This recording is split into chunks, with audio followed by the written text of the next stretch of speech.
terms of outreach with people with Alzheimer's.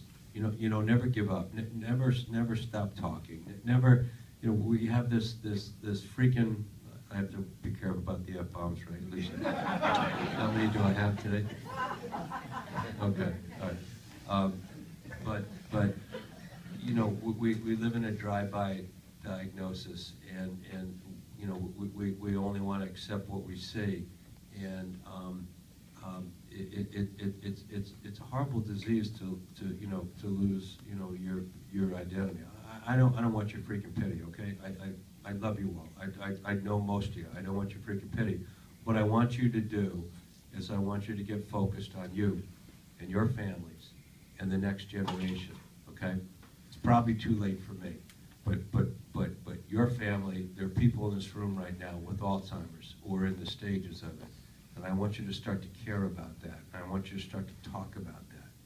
And I don't want you to ever stop loving and talking to someone with Alzheimer's, because I've learned over time, and you can call it what you want. I call it God. You can define God in any way you want. My job here tonight is not to tell you who God is, but I've learned over time to speak from the heart, and right from the heart, not from the mind. I don't trust my mind anymore. It used to be my best friend, but I don't see any chance for reconciliation right now. And my mother learned to speak from her heart. And I'll never forget the day that she died, and the people in this room have heard this story, but it was the most compelling story of my life, where I was called at 9 o'clock at night, Epic Nursing Home in Brewster, and they said, your mother is not doing well. She's very scared. And I was 2 miles away, and I came over and I woke her up, and I said, Mom, I'm really sorry. I didn't mean to wake you up. And she woke up and she said, Greg, I'm glad you're here. She could not pronounce my name for 3 months. I knew something was happening. They talk about that death moment, and I'm seeing people shake their heads. And I knew something was happening. And I had put a picture of, my grandfather at the foot of my mother's bed. And I felt, this is just me talking, not trying to tell you anything, but I felt my grandfather's spirit was in the room that night. And I knew, something was going down. And so I grabbed my mother's hand.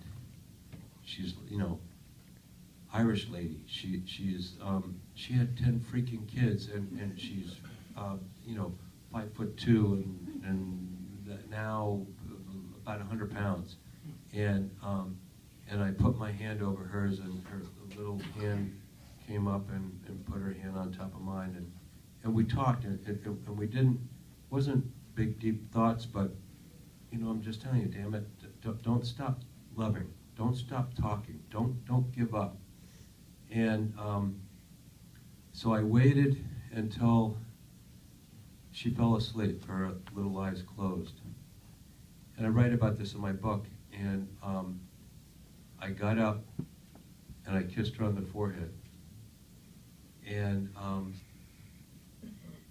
her little eyes popped open. This is always a difficult moment for me, sorry. Excuse me. And she said, Greg, where are you going? As clear as that. And I looked her in the eye, and I said, Mom, and I held her hand, and I said, I'm not going anywhere. We're going to ride this one out together. And I held her hand until her little eyes closed, and she never opened them again, and I kissed her on the forehead.